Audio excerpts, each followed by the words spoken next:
আমার পিছনে যে মসজিদটি দেখতে পাচ্ছেন, উমরা এবং হজ করার প্রথম এখানে 2 রাকাত নামাজ দিয়ে শুরু করে এবং এখানেই গোসল করে 2 রাকাত নামাজ পড়তে হয়।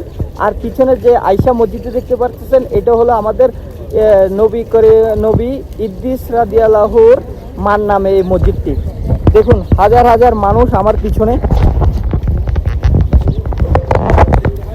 এই যে এটা মসজিদ আয়েশা, এখান থেকে 2 রাকাত নামাজ পড়ে উমরার জন্য প্রস্তুতি নিতে হয়। এখানে দেখুন হাজারো মানুষ। এটা হলো মসজিদ আয়েশার ভিতরের অংশ। দেখুন হাজার হাজার মানুষ এখানে ভিতরে, সবাই সাদা কাপড় পরে আছে। এই যে সামনে বাসগুলো দেখতেছেন, সবাই উমরা হজ করার জন্য এসেছে।